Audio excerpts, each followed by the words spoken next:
After our company got on track, my husband became a different person. He didn't even try to hide his affairs and would become violent when displeased. "You're trash that doesn't earn a cent. Just be thankful I'm keeping you alive." "Fine. If that's how you feel, I'll get a job." Looking at my husband's smug smile, a firm resolve for revenge took root in me. "Just watch. I will never forgive you." The company I joined was my husband's rival. This marked the beginning of my vendetta against him. My name is Sophia, 35 years old. I left my job to focus on household duties. My husband William is also 35 and runs an advertising agency. We originally worked together at the same advertising company. I was in design and he was the sales ace. As colleagues, we had many interactions and gradually grew attracted to each other through work. After a year of dating, William and I married at 26. Sometime after our marriage, William came to me with a proposition. "I'm thinking of quitting my job to start my own company. Will you support me?" Shocked by this sudden idea, I couldn't immediately respond. So I decided to consult a woman named Victoria, a client we'd worked with and who'd been kind to us. Victoria, a president of a major corporation, had dealings with us at our previous workplace.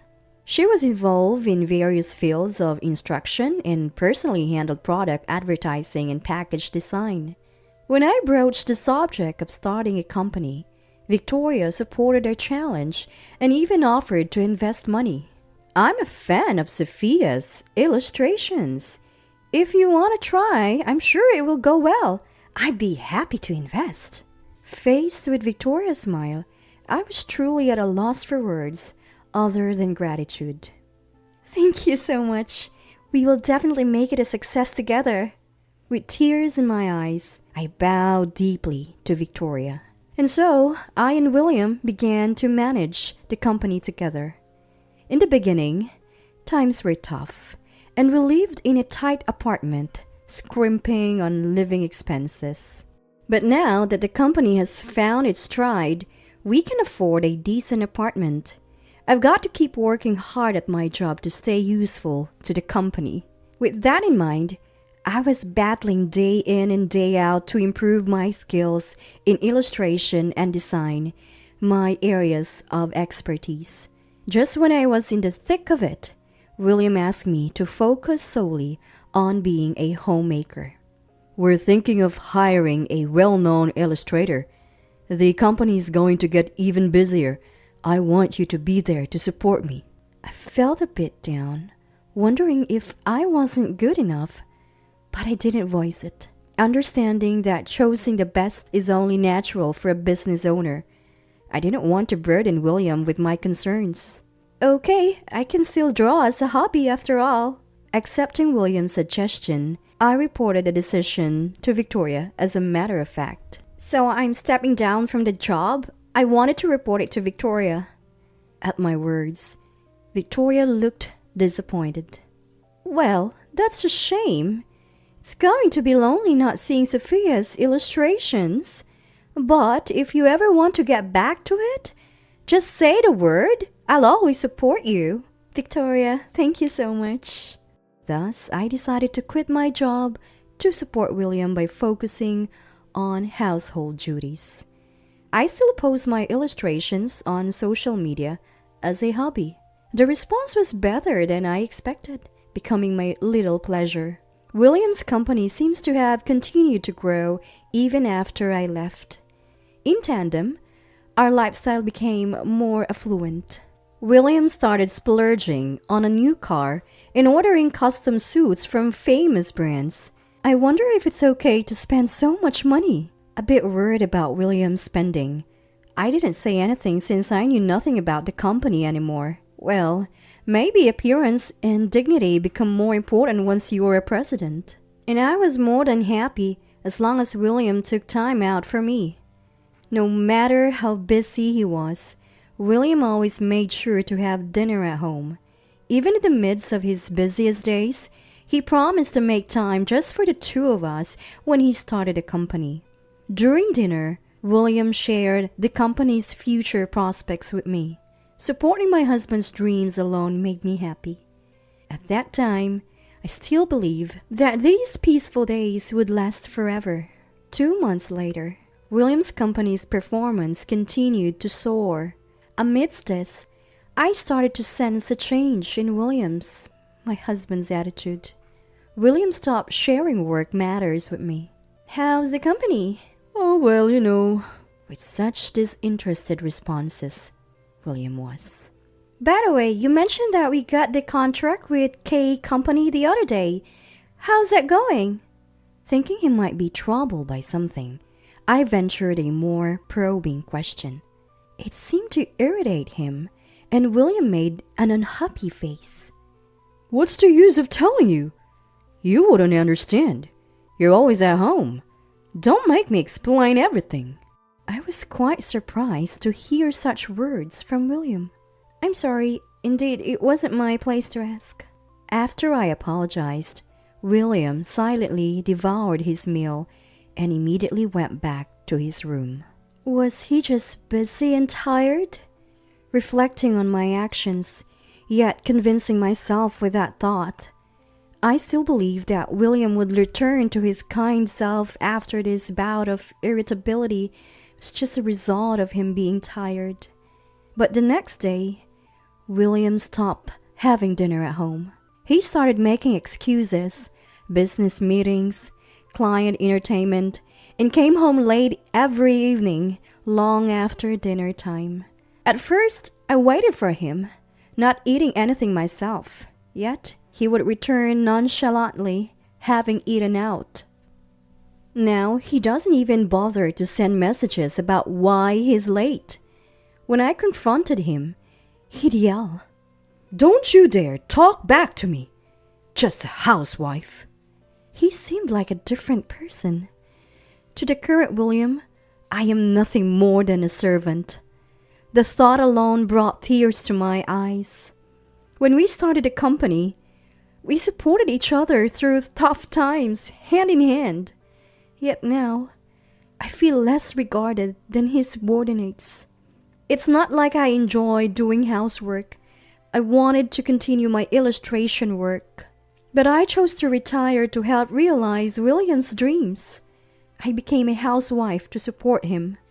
Now William seems to have forgotten he even asked me to become a housewife, as he mocks me. Lately, I've spent my days drawing tirelessly while William is away. That alone was my escape, and I found myself increasingly passionate about my illustrations. As I kept posting on social media, my followers grew and the comments were filled with kind words, including Victoria, who I once worked with. She still says, "Let's work together. It's a shame to waste your talent." Just the thought of working with Victoria one day brings me a bit of joy. Without this, I might not have been able to keep going. Since William stopped having dinner at home, the distance between us grew farther and farther apart. Then, I started to sense another woman's presence around William. From William's discarded suit jacket, a scent wafts out, one of perfume he shouldn't be using.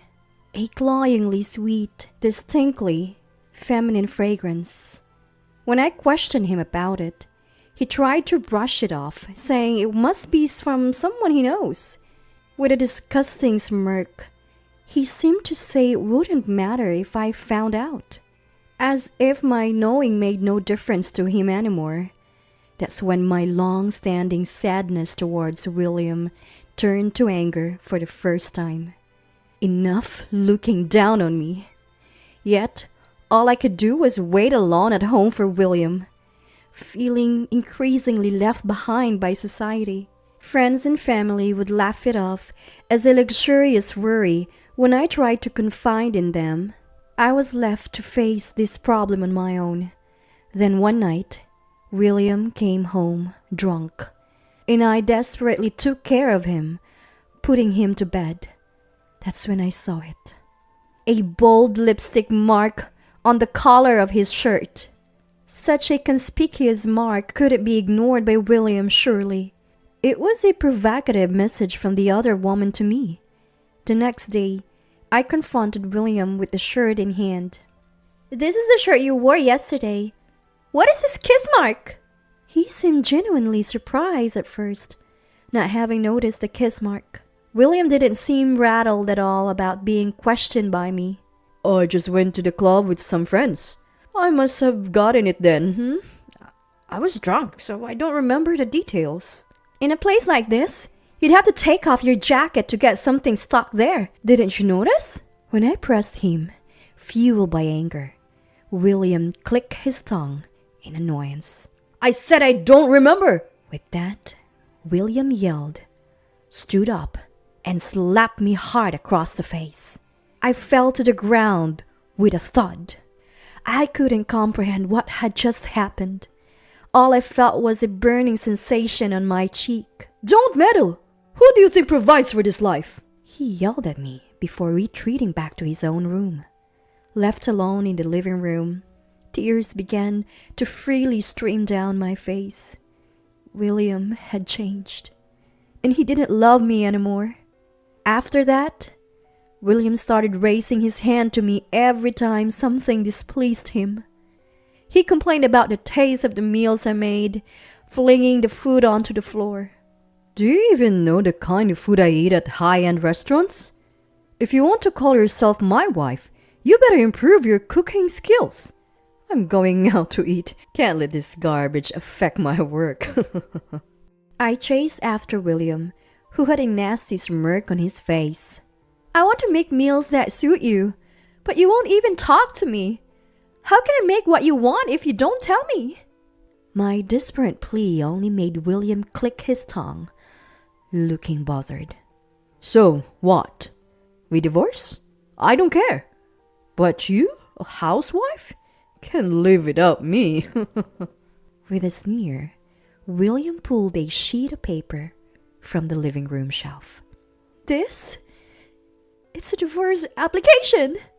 He thrust at me a divorce application that he'd filled out at some point. "Try and file it if you can.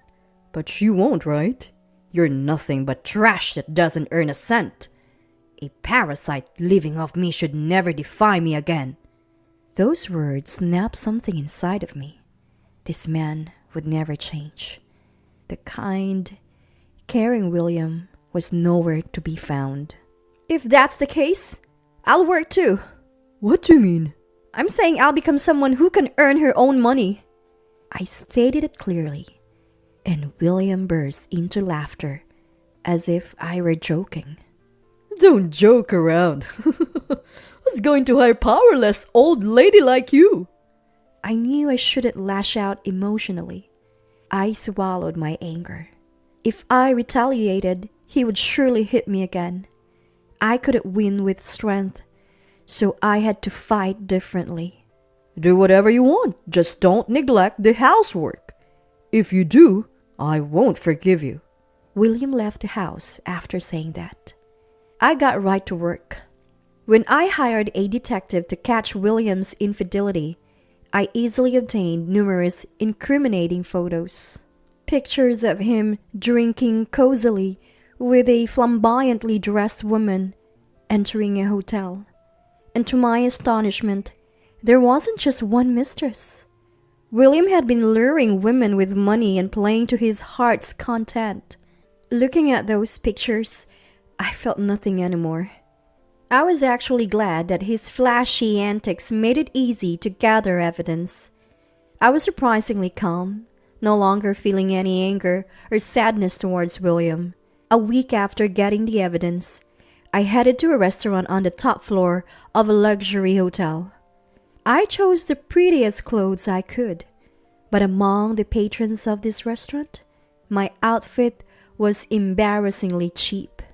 As I made my way to the reserved seat, Victoria was already there waiting. "Sorry to keep you waiting," I apologized. Victoria said with a smile, inviting me to sit down. Don't worry about it. I'm just glad you came. Victoria was the one who financed us when William and I started our own business.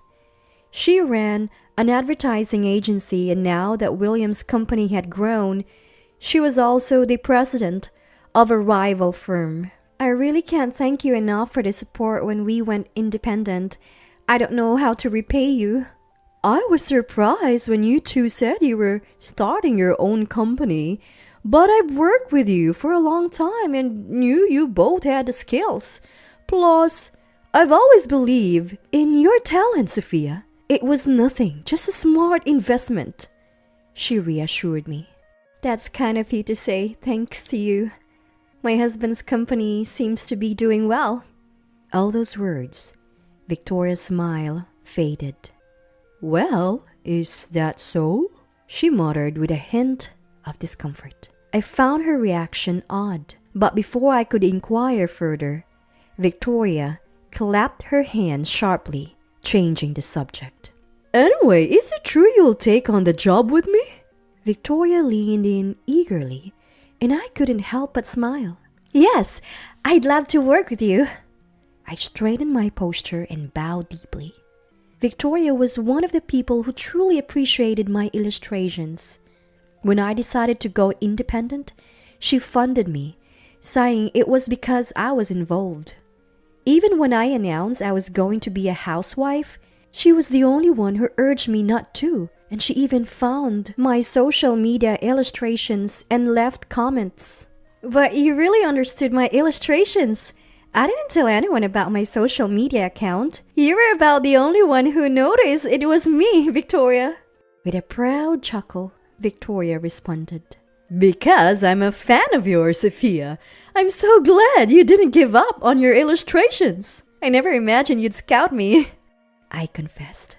Victoria had reached out on my social media account, wanting to hire me as an illustrator. That was quite a while ago, and I had declined because of my household duties. However, Victoria kept inviting me time after time, and deep down, I always wanted to work with her. After an exchange with my husband a week ago, I decided to take up Victoria's offer. Then Victoria suddenly turned serious and said, I was hesitant to tell you, but William's company? It has a pretty bad reputation in the industry. Really? I was surprised, my eyes wide open. All I had heard from William was that everything was going smoothly. My company has been working with his out of a long-standing relationship. But ever since William's company started to grow, the work's gotten sloppy. Deadlines are missed, mistakes are plenty. And he doesn't seem to reflect on it much. Is that reputation spreading? I asked. His company was growing so fast. It got a lot of attention, but now it's getting the wrong kind of attention. There are even rumors about him being involved with some unsavory characters. I was so shocked. I couldn't say a word. But if that was the case, it made sense why he stopped talking to me about the company. I realized I knew nothing about William's affairs.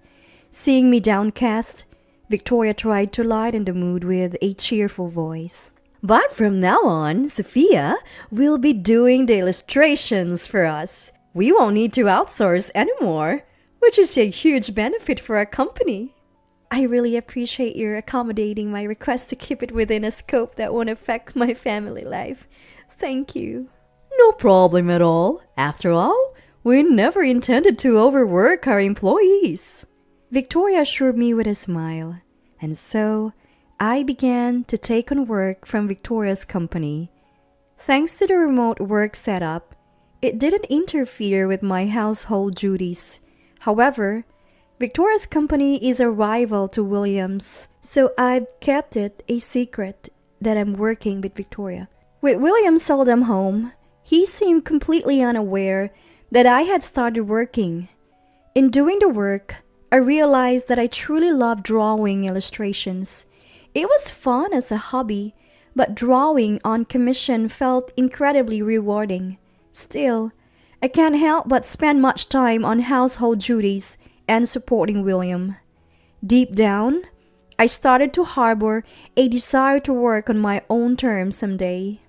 After 3 months, my income stabilized enough that I could live on my own if I chose to. Then one day, as I was working as usual, William burst through the living room door, approaching me angrily. "You traitor!" I was taken aback and couldn't understand what William was on. "To think that my own wife would take my work?" That's when I realized why William was so furious. Since working with Victoria, I had started receiving offers from other companies as well.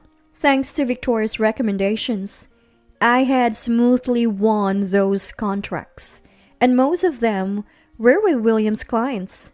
Yes, this was my revenge.